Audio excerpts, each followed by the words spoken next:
بڑی توجہ سے سننا،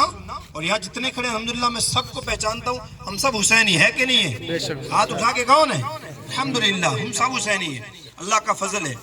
ان کی امام حسین کی والدہ کی شان میں گستاخی کی،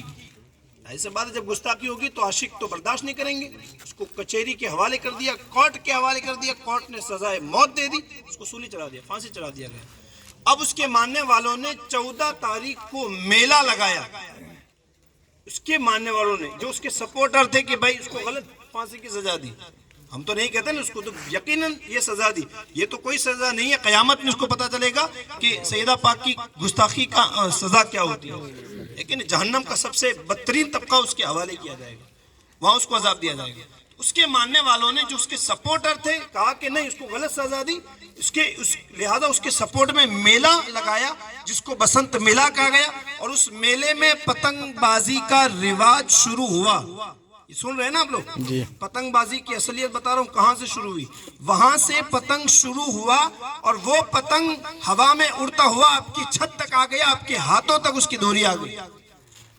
آپ محرم میں کہتے ہیں یا حسین ہم نہ تھے، ہے نا، آپ کو منع کیا جاتا ہے کہ بھائی سینہ مت کٹو، اپنے بدن پر تلوار نہ چلاؤ، یہ حرام ہے، آپ نہیں مانتے ہو، حرام کرتے ہو، کیوں؟ امام حسین کی محبت ہے، حالانکہ محبت میں حرام کرنے کی ہرگز سے اجازت نہیں ہے، مگر میں آپ سے یہ پوچھتا ہوں کہ آپ امام حسین کی محبت میں اپنے سینے پر تلوار مارنے کو تیار ہو کہ امام حسین کی ماں کی گستاخی کرنے والے کی یاد میں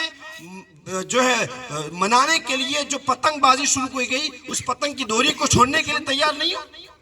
اب کہو نا ہو کہ نہیں ہو؟ جتنے تیار ہیں ہاتھ اٹھا کے کہ انشاءاللہ انشاءاللہ انشاءاللہ ہم سب حسینی ہیں کہ انشاءاللہ انشاءاللہ امام حسین کو قیامت میں منہ دکھانا ہے کہ نہیں ہے؟ ہم قیامت میں امام حسین کے سامنے اگر آپ کی والدہ کو کوئی برا بھلا کہے، گالی بکے، آپ برداشت کریں گے؟ نہیں کریں گے۔ اچھا جو اس کا سپورٹ کرے اس کو برداشت کریں گے؟ نہیں کریں گے۔ آپ غور تو کرو، امام حسین کی والدہ کی گستاخی کرنے والے کی یاد ہم چھتوں پر چڑھ چڑھ کے، اچھا مفت میں بھی نہیں، پیسہ دے دے کر کے، اپنا وقت برباد کر کر کے، اور پھر اللہ بچائے کیسی کہ اپنے گھر کی عورتوں کو بھی چھت پر لے جانے کی، ٹیپے بجانے کی، اور اللہ کی پناہ لوگ فجر میں اذان ہوتی ہے، حی علی الصلاۃ حی علی الصلاۃ 2 بار، آؤ نماز کی طرف 2 بار، آؤ کامیابی کی طرف 2 بار، اذان میں 4 بار آؤ آؤ بلایا جاتا ہے، اقامت میں پھر 4 بار بلایا جاتا ہے، اس کے باوجود اٹھانے کے لیے صدائے مدینہ دینے کے لیے لوگ آتے ہیں کہ اٹھو فجر کا وقت ہو گیا، ہم نہیں اٹھتے۔ اور شرم کی بات یہ ہے کہ اترائن کے دن لوگ اذان سے پہلے چھتوں پر ٹھنڈی میں چڑھ جاتے ہیں اور ٹیپ بجاتے ہیں۔ اللہ میں اکبر کہتا ہوں قیامت میں امام حسین کو کیا منہ دکھاؤ گے، اور رسول اللہ کو کیا منہ دکھاؤ گے کہ میرے نبی نے فرمایا جس نے فاطمہ کو عزت دی اس نے مجھے عزت دی، اس نے مجھے تکلیف پہنچائی، اور جو نبی کو تکلیف پہنچائے وہ یقیناً جہنمی ہے، بے ایمان ہے تو یقیناً جہنمی ہے۔ لہٰذا میں آپ کی بارگاہ میں یہ علماء کرام اسی لیے آئے ہیں کہ ان خرافات سے آپ کو بچائیں، اور ان گستاخی والے دنوں کو آپ ہرگز نہ منائیں، ہے نا۔ آپ ہاتھ اٹھا کے کہ انشاءاللہ کون کون نہیں چکائے گا پتہ نہیں، انشاءاللہ، ہے نا۔ اب دیکھو آپ کو علم نہیں ہوگا، آپ نے چکا لیا، ہم سب توبہ کرتے ہیں ان علماء کرام کی موجودگی میں کہ اللہ پاک ہم نے جو جانے انجانے میں جتنے گناہ کیے مولا ہم سب کے گناہوں کو معاف فرمائے، آمین۔ ہم سب توبہ کرتے ہیں مولا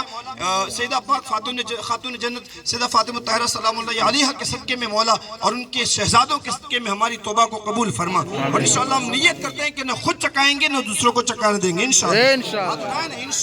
اب میں آپ کا شریعت حکم بیان کر دوں، پتنگ